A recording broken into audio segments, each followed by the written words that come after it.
The human brain might be come up with the idea that it's good to have a sort of ivory trinket and ivory knife and fork, and therefore we want some of that, and tough on elephants if we have to kill them all. It's again about understanding, and you know, so many people I've spoken with in China, for example, and they honestly, they have believed that elephants shed their tusks each year like a deer with its antlers, or they believe they come from elephants that have died a natural death. They've been told that, so they believe it.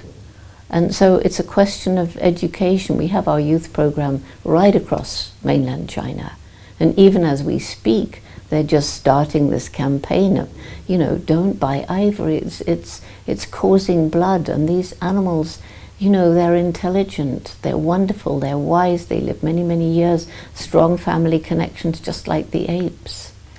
Doctor, I'm sorry, in a way you're preaching to the converted, but I want to hear your responses in the sense that we can be educated to behave differently. And in your researches as a scientist, you also saw that other part of human existence. You say that chimpanzees are extremely volatile, that chimpanzees are capable of walking out and killing. Yeah. They're aware of the ability to eliminate like species. Isn't that always going to be with us despite this education of which you speak? Well, if you believe, as Louis Leakey believed, and actually I do too, that at one time there was an ape-like, human-like creature ancestral to the apes and to us. And, you know, if we say, well, chimpanzees are capable of violence and aggression, so are we. So maybe that common ancestor also was capable of violence and aggression. So we've brought this with us through our long evolutionary pathway. Therefore, war and violence is inevitable. But think of the main difference between us and apes and other creatures is this explosive development of the intellect. So we can and are capable of, and mostly do, control our biological instincts. We don't go around hitting people in the street, not normally. We might feel like it, or even say, I could kill him, but we don't usually mean it. So we can control our basic biological differences, and it's when the head and the heart meet and we move along the road to morality and spirituality that I think we can achieve our true human potential. I'm going to evoke the word progress.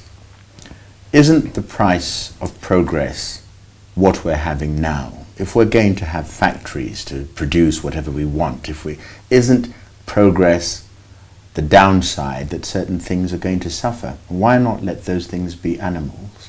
Well, you're talking about material progress, and I'm talking about a different kind of progress, because we know if we continue the route we're following, just destroying the environment to give ourselves more and more of this, that and the other, as our populations grow and as poverty increases, you know, this is not sustainable. None of it's sustainable. And so we've lost this ancient wisdom that, you know, that says, well, this decision we make today, how will it affect our people generations ahead? Now we say, how will it affect the next shareholders meeting, or me now, me right now? So, you know, we have to get back to thinking in a different way. It was Mahatma Gandhi who said, this planet can produce enough for every man's need, but not for every man's greed. Are you therefore talking about an interconnectivity between educational programs? Because you've got GRASP, there are these little efforts. I'm sure Mahatma Gandhi also said if you put in a teaspoonful of sugar into the ocean, it will be less salty. So this idea of incremental wisdom, as a messenger of peace, because this is another of your titles, what does a messenger of peace do to educate the entire world globally, not just in little bits and blobs? The reason that Kofi Annan asked me to be a messenger of peace for the UN, and that Ban Ki-moon just endorsed that, is because of our youth program, Roots and Shoots, because this is involving young people in projects to make this world a better place, projects they choose, that they care about, one to help people, one to help animals, one to help the environment. And throughout the whole is this theme of we must learn to live in peace and harmony with each other, between cultures, religions, nations, but also between us and the natural world. Is there something to be said about this impinging on us as Kenyans? Are we part of your program? Are we doing something noble to enhance the cause? There are. I mean, you know, Doug Kress, who runs GRASP, he's right here in Kenya. Linus, who runs our youth program, Roots and Shoots, in Kenya, he's one of the most dynamic, dramatic young leaders that we have. So I find that these incredible people with these indomitable spirits are everywhere. And if you just encourage them, empower them, listen to them, and say, yes, you're right, you can do it, then they start inspiring others. And you get this grassroots thing. I mean, Roots and Shoots is in 133 countries now. That's amazing. Politics. Again, I'm appealing now to you as just a human being, as a wise mama wetu ambao ameishi miaka mingi, and you have wisdom. Where does the politician come in here when we talk about the whole democratic process and we go to vote for the leaders that we have, and then they disappoint us greatly? Yes. Because some of the initiatives that you're working for are being destroyed by politicians that are on a whim. Absolutely, they are. But you see, my goal, and you always have to, I say, if you reach for the stars, you might get to the moon. If you reach to the moon, you might get to the top of Everest. So I reach for the stars and say, we're working for a critical mass of young people going out to be the next teachers, parents, doctors, lawyers, politicians, who understand that, you know, if we really do care about the future, we have to make tough decisions today.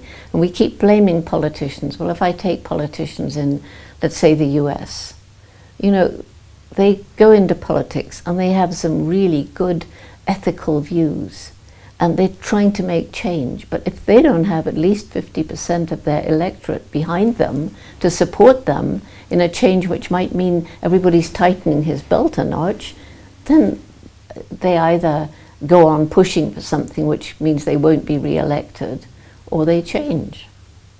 The wise person will also, like yourself, become a teacher. You must have, Doctor, dealt with the whole notion of disappointment, things not quite going your way, because you're soldiering on, you're continuing, but there must have been some hard knocks. What was the response to that? Would you evoke any? Or, well, I think as you climb Everest, you know, there'll always be enough oxygen? Slip down. Well, I think the point is that I seem to have the right sort of nature to cope with these disappointments, and the Bible talks about girding your loins and going out and carrying on, and I just feel I'm not going to give up. And you know, sometimes looking back and thinking, I know why that didn't work, it wasn't the right time. Of course, if it had happened then it would have died. Now I've kept on fighting for it, and now is the time. So there's, as long as you don't give up, if you believe in the idea. Right, the evocation of the Bible and earlier on of spirituality with this material world, these notions are under siege, to put it euphemistically. Yeah, they are. They are, and you know, that's fine. I don't go around preaching. I'm not a practicing Christian. I do know the Bible. My grandfather was a parson, and the Bible has some beautiful language in it and some lovely ideas, like the Quran, you know. So I mean, you're suggesting that the human spirit might invent its own spiritual religion, totally anthropomorphic, man-made? No, I'm not suggesting that, because especially out in the forest, which is where I love to be, I just get this enormous sense of some great spiritual power that's all around, is bigger than me, and which gives me strength. And I don't promote this, I don't go around talking about it, but I feel it and it gives me strength. We have to end with a question that is very sort of vast and all-encompassing. Where to next, as in this ascent of Everest and the moon and reaching for the stars?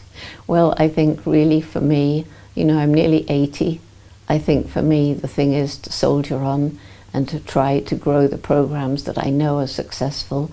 And I think for me, basically, you know, travel as much as I can. I can't travel much more than 300 days a year, but to inspire others, to inspire the youth, to encourage them, to, you know, to see these programs that I see working so well, growing and stretching out, and other young leaders inspiring others, and it's happening. So I just have to go on pushing it as long as I possibly can, and that's what I shall do. Dr. Jane Goodall, Dame of the British Empire, conservationist and UN Messenger of Peace, thank you so very much for coming on the JSO interview. Thank you, John.